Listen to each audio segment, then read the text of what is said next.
ఉచిత కాన్పులు, సిజేరియన్లు మరియు అన్ని రకాల ఎమర్జెన్సీ వైద్య సేవలు ఇక్కడ అతి తక్కువ ఖర్చులతో చేయబడును. ఇట్లా చెల్మడ ఆనందరావు జనరల్ హాస్పిటల్, బొమ్మకల్, కరీంనగర్.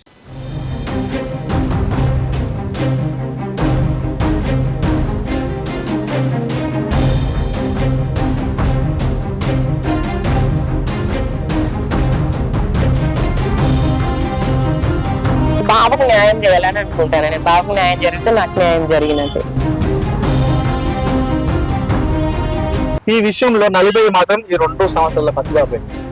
ఇప్పుడు ఈ మొదటి భార్య కావచ్చు, రెండో భార్య కావచ్చు, ఈ తోటకి సంపత్, ఈ భార్యాభర్తల మధ్య ఉన్న ఈ గొడవ వల్ల ఈ 2 సంవత్సరాల ఈ బాబు ప్రస్తుతం బలవుతుందని చెప్పుకోవచ్చు.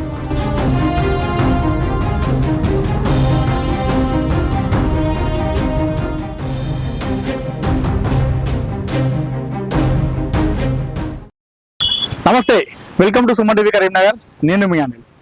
గత 2 రోజుల కింద నేను సివిల్ హాస్పిటల్కి వెళ్ళడం జరిగింది. అక్కడ ఒక నిర్విరామంగా ఒక సంస్థ అన్నదానం చేస్తున్నారు. నిర్విరామంగా అంటే ఆ వీడియో కవర్ చేద్దామలో భాగంగా వెళ్ళడం జరిగింది. అయితే వెళ్తున్న క్రమంలో ఒక మహిళ అక్కడ రావడం జరిగింది.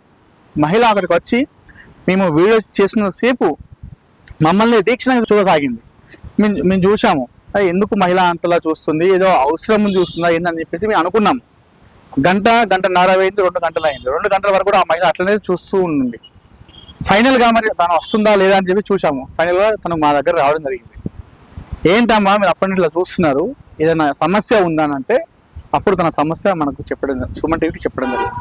అదేంటంటే తోడంగా సంపత్ అనే వ్యక్తి ఒక ప్రభుత్వ ఉద్యోగి. 2006లో తనకు పెళ్లి కావడం జరిగింది.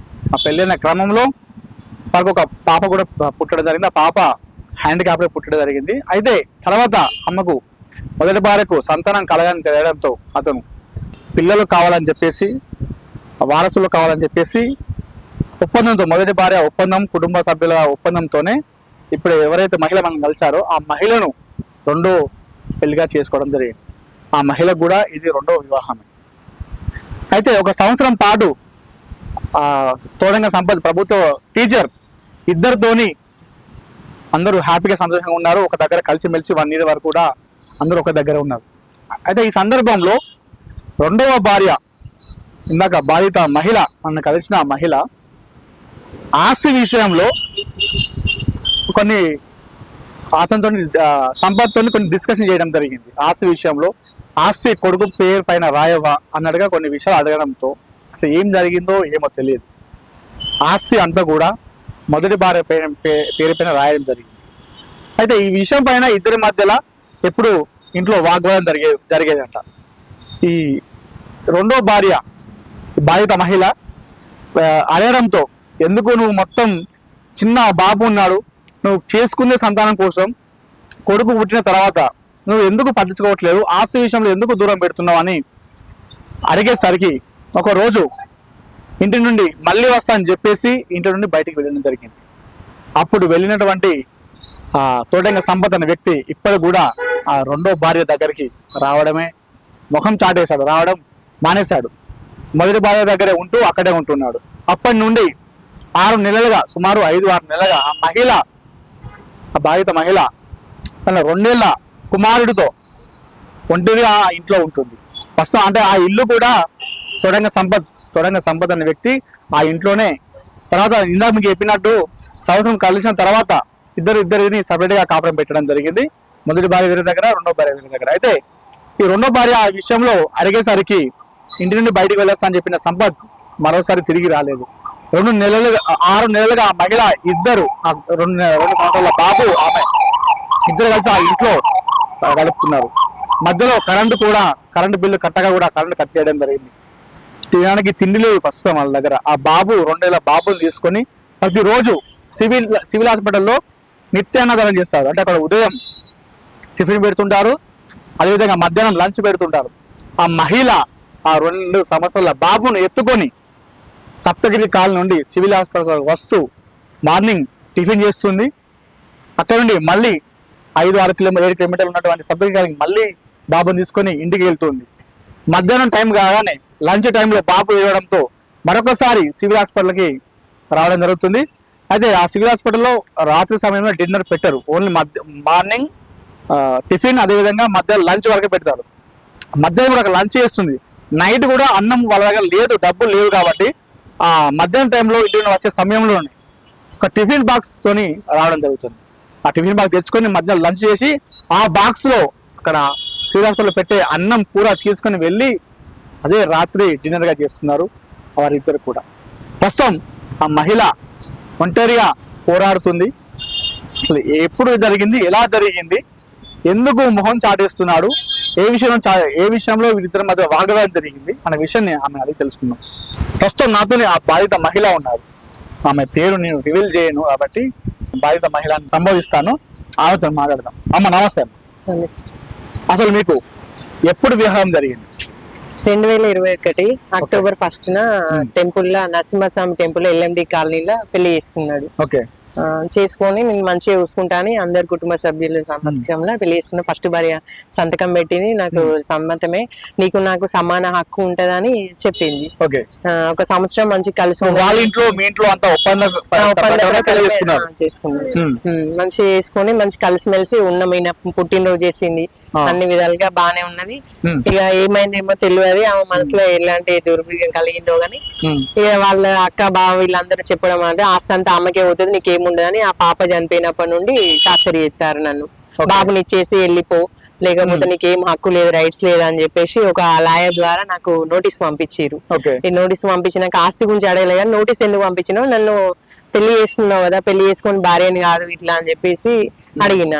అది 6 నెలల దాకా అదే మాకు గొడవలు జరుగుతున్నాయి. అంతలోపు మళ్ళీ ఆస్తి కూడా ఆమె పేరు మీద చేసిన అడిగిన తర్వాత ఇంటికి చెప్పకుండా ఇంట్లోకి వెళ్ళిపోయింది. ఇక నేను వస్తా అని చెప్పి, ఇక మాకు తిండి లేదు, ఏది లేదు, ఒక్కదాన్నే ఉంటాను. అప్పుడప్పుడు నైట్ డోర్లు కొడతారు భయపడాలని, ఇంట్లోకి వెళ్ళిపోవాలి, ఇట్లా నన్ను భయపడి వెళ్తుంది అని చెప్పేసి ఇట్లా చేస్తున్నారు. మీ భర్త ఏమంటున్నాడు అసలు విషయం? అంటే ఆస్తి విషయం ఎప్పుడు డిస్కషన్ వచ్చింది మీ ఇద్దరి మధ్యలో? నాకు నోటీస్ రావడం జరిగింది. అంటే ఇప్పుడు బాబు కూడా చిన్నోడే కదా, ఇట్లా డబ్బులు ఉన్నాయి మా ఇద్దరి పేరు మీద, ఆ డబ్బులను ఈయన పేరు మీద చెప్పి నాకేమద్దు కానీ బాబు పేరుకి వస్తే నాకు అదే సంతోషం, నాకు ఒక అన్నం పెడితే చాలు, తిండి పెడితే చాలు అని చెప్పేసి అడిగిన. నేను అడిగితే నువ్వు ఆస్తి కోసం వచ్చినాడే, నీకు అన్న కొడుకు గురించి అడిగితే ఆస్తి కోసం వచ్చినాడే, నా పేరు మీద కాదు కదా. అట్లా అడిగేసరికి ఈయన పుట్టే ముందే ఆమె సంవత్సరం కిందటనే ఆమె అడిగింది, నేను ఆ పేరు రిజిస్ట్రేషన్ చేయించినాను. అప్పుడు నిజం బయట పెట్టిండు మా ఆయన. ఏమని చెప్పాడు ఒకసారి చెప్పండి. బాబు సంవత్సరం ఈయన పుట్టే ముందే ఒక సంవత్సరం ముందు ఆమె పేరు మీద రిజిస్ట్రేషన్ చేపించిండు. నాకంటూ ఏం ఆధారం లేదు ఎట్లా అని చెప్పేసి ఆమె అడిగింది అని చెప్తున్నాడు. ఆమెకి 2 ఇల్లులు ఉన్నాయి ఆల్రెడీ, మా ఆయన పేరు మీద ఉన్న ఇల్లు చేపించిండు. ఇప్పుడు మేము ఉన్న ఇల్లు కూడా ఆమె పేరు మీద చేపించిండు. ఇంట్లో 1 MP పెట్టాడు, అక్కడ ఇల్లు రాయించమన్నా కూడా రాయించలేదు. 2 ఇల్లు ఆమె పేరు ఉన్నాయి, ఆస్తి గానీ ఏది లేకుండా చేసిండు. సరే ఇట్లా డబ్బులు ఉన్నాయి కదా ఈయన పేరు ఫిక్స్డ్ చేయాలంటే అది కూడా చేపియాలన్నాడు. ఇప్పుడు వాళ్ళకి బుక్ ఉంటాయి కదా, సర్వీస్ బుక్, మీ ఇద్దరు తల్లిదండ్రులుగా ఉండి ఈయన పేరు రాయించమని చెప్పిన బాబు పేరు, అది కూడా రాయించా నేను. అట్లా నన్ను రాపిచ్చి వడి పెడతావా అంటే, అరే నువ్వు చేసుకునేది పిల్లల కోసం, ఇంకా అమ్మకు పుట్టారు, మనకు అవసరం లేదు, ఒక బాబు ఉన్నాడు కదా ఆయన పేరు రాయించమంటే అట్లా కూడా రాపిచ్చా అని చెప్పిండు. ఈ అన్ని రకాలుగా వేసరికి నేను టీ రాస్తాను బయటికి వెళ్ళిపోయింది. ఇక ఇవన్నీ ఏంది అని చెప్పేసి ఒక 4-5 నెలలు గొడవ పడ్డాం. ఇక గొడవ పడ్డా ప్రతిరోజు అడిగిన ఇదే, ఇట్లా అడుగుతుంటే వాళ్ళు ఎవరైనా చెప్పినా ఈ ఆయనతో నువ్వు కూడా కలిసి ఉన్నావు అని చెప్పేసి వెళ్ళిపోయిండు. నేను డేటుకు నడుస్తూనే ఉన్నా కోర్టు పేస్కిలకి. అంటే మీరు మొదటగా ఎవరైతే మేము సంపత్ గారి మొదటి భార్య ఉందో వారి పైన ఆస్తి రాష్ట్రం తెలిసిన తర్వాత మీరు అడగారు, కరెక్ట్ చెప్పండి. అవును, ఇది చేసిన తర్వాత ఆమె పేరు మీద చేసిన, నీ పేరు మీద ఉంచుకుంటే అయిపోతుండే కదా అని నేను అన్నా. నీ పేరు మీదనే ఉంచుకుంటే అయిపోతుండే కదా, ఇప్పుడు ఆమెకి ఇబ్బంది కాకుండా నాకు ఇబ్బంది కాకుండా ఉండేది అని అట్లా అడిగిన అన్నట్టు. ఎన్నిటికున్నా బాబుకే కదా. అవును, అట్లా అనేది ఏంటంటే బాబు ఇప్పుడు 2 సంవత్సరాల వయసే, ఇప్పుడు ఆస్తి అనేది ఇప్పుడు ఈ అవసరం లేదు కదా, మరి ఇప్పుడు మీరు ఎందుకు గొడవ పెట్టారు అన్న రిజిస్ట్రేషన్ చేసిందని తెలిసిన తర్వాత అడిగిన నేను. అంతే, అడిగిన తర్వాత మొత్తం ఏం అది కూడా నాకు వెళ్ళిపోయింది కానీ కరెంట్ స్లిప్ ఈయన పేరు మీద వచ్చేది. తర్వాత ఈయన పేరు మీద వచ్చేసరికి ఇట్లా ఎందుకు వచ్చిందని నేను బయట తెలుసుకొని అడిగిన. అడిగితే ఆమె పేరు మీద ఇల్లు రిజిస్ట్రేషన్ అయిందమ్మా, అందుకే ఇట్లా మీకు కరెంట్ బిల్ స్లిప్ అట్లా వచ్చిందని చెప్పారు. అట్లా అడగడం జరిగింది, లేకపోతే నాకు ఆస్తి విషయం ఏం అడగలేదు. బాబు భవిష్యత్తు గురించి చదివితే చాలు అని అన్నా. అంతే. అంటే మీరు రోజు అడగడంతో మీ మధ్యలో మనస్పర్ధలు వచ్చి మీ దగ్గర నుండి వెళ్ళిపోయాడు. అప్పటి నుండి తిండి లేదు, కరెంట్ బిల్ అట్ట, డిష్ బిల్ అట్టడి, నాకు బట్టలు కూడా లేవు వేయడానికి. ఓకే. అట్లా ఇట్లానే ఇంటి దగ్గర పెడతారు, లేకపోతే ఇక్కడికన్నా వచ్చి తీసుకెళ్తా గవర్నమెంట్ హాస్పిటల్. అంటే మీరు ఆస్తి విషయంలో ఏమన్నా ఫోర్స్ చేయడం లాంటివి ఇబ్బంది ఎందుకు అడుగుతున్నా అంటే, ఒక వ్యక్తి చేసుకుని సంతానం కోసం చేసుకున్నాడు కదా, ఎంత రక్త సంబంధం బాబు, అట్లా ఒక 2 సంవత్సరాల బాబుని విడిచిపెట్టి పోయేంత కూడా ఎంత మనిషికైనా రాదు కదా. అంటే మీరు ఇబ్బంది పెట్టాలంటే నేను అడుగుతున్నాను అంతే. నేను ఏమి ఇబ్బంది అట్లా అమ్మ చేయడం వల్లనే నేను అడుగుతారు కదా ఎవరైనా. ఇప్పుడు అన్ని రకాల వాళ్ళకి ఇబ్బంది అవుతుంది, ఏం లేకుండా వేస్తే బాబు నేను ఎట్లా కావాలి. ఇప్పుడు ఫస్ట్ పెళ్లికి నాకు పాప ఉన్నది, ఆమె నేను ఎట్లా అట్లా పని చేసుకుంటే పాపని చదువుకున్నా, ఇప్పుడు ఈయన ఎట్లా కావాలి అట్లా. అందుకనే అడిగిన నేను, ఆస్తి నీ పేరు మీద ఉంచుకొని నేను చదివి అంతే. అట్లా పోలీస్ స్టేషన్ వల్ల పంచాయతీలు అక్కడ ఇక్కడ జరిగినాయి, వాళ్ళు కూడా చెప్పే ప్రయత్నం చేసి ఎన్నో రకాలు చేసి, నిన్న కేసు అయితే మీ అక్క బాగా కేసు అయితే అని ఎంతో చెప్పినా కానీ ఏం లేదు. మెయింటెనెన్స్ నీ కలిసి ఉండడం ఇష్టం లేకపోతే ఆ కోర్టుకు అవన్నీ ఎందుకు, నెలకి ఇంత మెయింటెనెన్స్ ఇవ్వమని చెప్పేసి పోలీసు వాళ్ళు చెప్పారు. వాళ్ళు చెప్పినా కూడా ఆయన వింటలేదు. ఏమంటున్నాడు అసలు? నేను ఏమన్నా కోర్టులో చేసుకుంటాను అంటున్నాడు. ఆయనకు డబ్బులు దగ్గర లేదు అంతే. ఇప్పుడు ఎన్ని నెలలు అవుతుంది విడిచిపెట్టి? 6 నెలలు అవుతుంది, 5-6 నెలలు. 6 నెలలు. ఇప్పుడు మీరు సంపత్ వాళ్ళ ఇంట్లో అక్కడనే ఉంటున్నా, ఒంటరిగా ఉంటానా, కొంచెం నాకు భయం అవుతాను అన్నట్టు. ఇట్లా ఇంటి ముందు ఇంటి చుట్టూ మా ఆడపచ్చి వాళ్ళు ఇల్లు తిరుగుతారు, నైట్ కావాలని డోర్ కొట్టాను నేను భయపడాలని చెప్పేసి, ఒక్కదాన్నే ఉంటున్నా కదా. ఓకే. అంటే మరి దాని మీద కంప్లైంట్ చేశారు, భయం అవుతుంది నాకు, ప్రాణ భయం ఉందని చెప్పేసి ఇప్పుడు కంప్లైంట్ చేయడం జరిగింది. అంటే పోలీస్ స్టేషన్ లో కేసు అయింది. అంటే అది కేసు అయింది, ఓకే. ఇట్లా ప్రాణ భయం ఉందని 2-3 సార్లు అందరికి డైల్ చేసిన, వాళ్ళు వచ్చి బయట చూసిరు, అమ్మాయి ఏం లేవు, అమ్మాయికి ఇట్లా కుక్కలు అవి వరుస్తున్నాయి అని చేస్తే చెప్పిరు అన్నట్టు. మీరు ఏం భయపడకండి, మీకు ఏమైనా భయం అయితే చెప్పండి, మాకు ఫోన్ చేయండి, ఇంటి ముందే ఉన్నా 2-3 సార్లు. 6 నెలలుగా మరి ఎలా ఉంటున్నారు తినడంలో విషయంలో కావచ్చు, ఏది కూడా మీకు అమౌంట్ ఏమి ఇవ్వలేదు, అకౌంట్ నెంబర్ కానీ వాళ్ళు డబ్బులు ఏమని చెప్పినా కూడా ఇట్లా వెంటనే సేమ్ ఇవ్వట్లేదు, ఇస్తలేడు. ఓకే.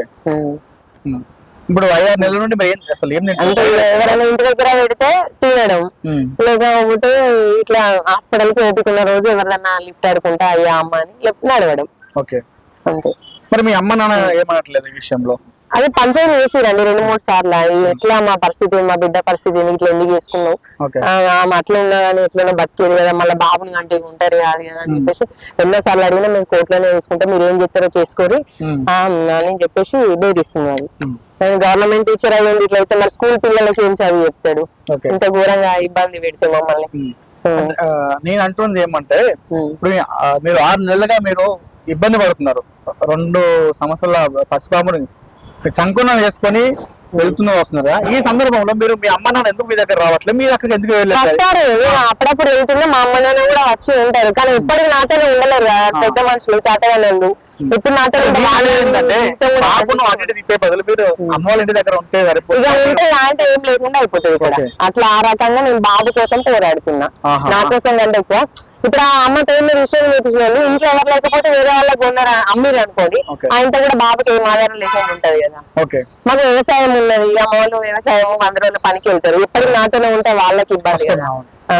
అట్లా అప్పుడప్పుడు ఏమైనా పప్పులు సాయం చేస్తారు వాళ్ళతోనైనంత. మీరు మరి మీ భర్త గవర్నమెంట్ టీచర్ కదా, మరి ప్రభుత్వ అధికారులను కలిసారా? వాళ్ళు ఏమన్నారు?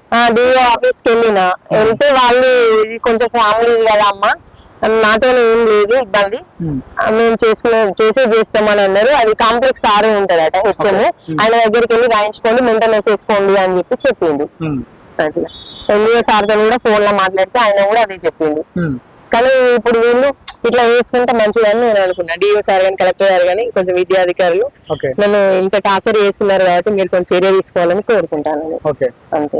పోయినా అన్ను మాట్లాడిరు, అదే ఇక్కడ మా దగ్గర చేసేది కాదమ్మా, అది మేము రాతపూర్వకంగా సహకార చట్ట రూపంలో హెచ్ఎం సార్ రాసిస్తారు, మీరు అది ఆయన జీతం మేము చేయము, ఏమైనా ప్రాబ్లం అంటే వాళ్ళ గురించి మాట్లాడతాం కానీ ఫ్యామిలీ విషయాలలో మేము చేయమని చెప్పారు. స్కూల్ దగ్గరికి వెళ్తే ఒకసారి మధ్యలో మా ఆయన కలిసిండు, స్కూల్ దాకా వెళ్ళలేదు, మధ్యలో కలిస్తే కొట్టిండు, ఇవన్నీ బట్టి హుజరాబాద్ స్టేషన్ లో కేసు అయింది ఆయన పేరు మీద. కేసు వేసిన అవన్నీ ఉన్నాయి నాకు. అట్లా వేయద్దు, నువ్వు చేసుకోవడం వల్లనే కదా ఆమె ఎంత ఇబ్బంది పడుతుంది, లేకపోతే ఏదైనా పని చేసుకునే బతికేది కదా అని అక్కడ గుల్కొట్టారు వాళ్ళు కూడా చెప్పారు అన్నట్టు. పోలీసు వాళ్ళు ఏమంటున్నారు? వాళ్ళు అదే ఇది కరెక్ట్ పద్ధతి కాదు, ఒక ప్రభుత్వ ఉద్యోగికి నువ్వు చేసుకున్న భార్యనే కదా అని చెప్పేసి అడిగిండ్రు. అడిగి చెప్పారు ఆమెకు నెలకు నీకు కలిసి ఉండకపోతే కలిసి ఉండు, లేకపోతే చిన్న బాబు ఇబ్బంది పడతాడు కదా వెంటనే ఇవ్వమంటే ఇస్తలేడు. ఓకే, ఇవ్వట్లేదు. ఫోన్ లో వేసినా కూడా లిఫ్ట్ చేయట్లేదు, వాళ్ళు ఎన్నిసార్లు ఫోన్ చేసినా లిఫ్ట్ చేయట్లేడమో మీ ఆయన ఎక్కడ దొరుకుతలేడు అని ఒక పెద్ద దొంగలాగా తిరుగుతాను అన్నట్టు. వాళ్ళు చేసే వరకు చేసిరు, కానీ ఇంకా కూడా న్యాయం చేయాలని కోరుకుంటాను. ఇన్ని రోజులు ఇబ్బంది పడి నాకు కష్టంగా ఉన్నది. ఫైనల్ ఏం కోరుకుంటారు చెప్పండి. ఫైనల్ గా అంటే ఇప్పుడు బాబుకు న్యాయం చేయాలని అనుకుంటాను నేను. బాబుకు న్యాయం జరిగితే నాకు న్యాయం జరిగినట్టే. అంటే నాకు ఆస్తి మీద దేని మీద ఏం లేదు, బాబుని చదివిపించి ఆ ఇంట్లో ఉండనిస్తే చాలు. ఓకే, అంతే మమ్మల్ని. ఇది మొత్తానికి బాధిత మహిళ చెప్తుంది ఒకటే, నేను ఇంత ఇబ్బంది పడుతూ రెండేళ్ల పసిబాబును నేను ఎత్తుకొని తిరుగుతూ ఇంత ఇబ్బంది ఎందుకు పడుతున్నానంటే, ఇక్కడ ఉన్నటువంటి ఇంటి నుండి బయటికి వెళ్ళిపోతే అంటే నేను ఇక్కడ ఇబ్బంది పడుతున్నాను. నేను బాబుని ఎత్తుకొని తిరగడం కూడా బాబుకి ఇబ్బంది అవుతుంది, మాకు తినడానికి తిండి లేదు, తిండి విషయంలో బాబుకి ఇబ్బంది అవుతుంది. నేను తట్టుకుంటాను, పెద్ద మనిషినే, కానీ బాబు చిన్న వ్యక్తి తట్టుకోవడం లేదు ఆకలికి, అయినా కూడా నేను ఇబ్బంది పడుకుంటున్నాను ఇక్కడ. ఎందుకంటే ఇక్కడ నుండి ఇక్కడ ఉన్నటువంటి ఇంటి నుండి బయటికి వెళ్ళిపోతే ఉన్న కాస్త ఉన్నటువంటి అది కూడా నాకు దూరం అయి నాకు అన్యాయం జరుగుతున్న ఉద్దేశంతో పోరాడుతున్నాను ఇక్కడ అని చెప్తుంది. ఇలాంటి విషయాలు నిజంగా మహిళ మరి ఆస్తి విషయంలో బాగా ఎక్కువ టార్చర్ చేసిందా, ఇబ్బంది పెట్టిందా లేదా అనే విషయం మనం పక్కన పెడితే, ఇప్పుడు ఇందులో ఈ విషయంలో నలిపేది మాత్రం ఈ 2 సంవత్సరాల పసిబాబే. ఇప్పుడు ఈ మొదటి భార్య కావచ్చు, రెండో భార్య కావచ్చు, ఈ తోటక సంపత్ ఈ భార్య భర్తల మధ్య ఉన్న ఈ గొడవ వల్ల ఈ 2 సంవత్సరాల ఈ బాబు ప్రస్తుతం బలవుతుందని చెప్పుకోవచ్చు. సరైన టైంకు తిండి లేక, నానాన్ని పిలవడానికి పక్కన ఎవరు లేక, ఒక్కడే అమ్మ దగ్గర ఉంటూ బయట రోడ్ల పైన ఎక్కడ చూసినా కూడా బయట కనిపిస్తున్నారు. చాలా దారుణమైన విషయం. ఇలాంటి విషయాల్లో ఆ ప్రభుత్వ ఉద్యోగి మీద కఠినమైన చర్యలు తీసుకొని వీరికి న్యాయం చేయాలని కోరుకుంటున్నాం. ఇలాంటి విషయాల్లో కూడా ప్రభుత్వ అధికారులు స్పందించి అతనికి ఏదో విధంగా చర్యలు తీసుకోవడమా, బాబును సంపద దగ్గర అందరూ కలిసేలా చేయడమా అనేది ఇలాంటి విషయాలు కూడా ప్రభుత్వ అధికారులు చేస్తే బాగుంటుంది. పోలీసులు కూడా ఈ విషయంలో కాస్త చర్యలు తీసుకొని ఈ బాధిత మహిళకు న్యాయం చేయాలని కోరుకుంటాము. పసి బాబు రెండేళ్ల బాబు కూడా న్యాయం చేయాలని కోరుకుంటున్నాము. కెమెరా పర్సన్ కుమార్తో అనిల్, సుమన్ టీవీ, కరీంనగర్.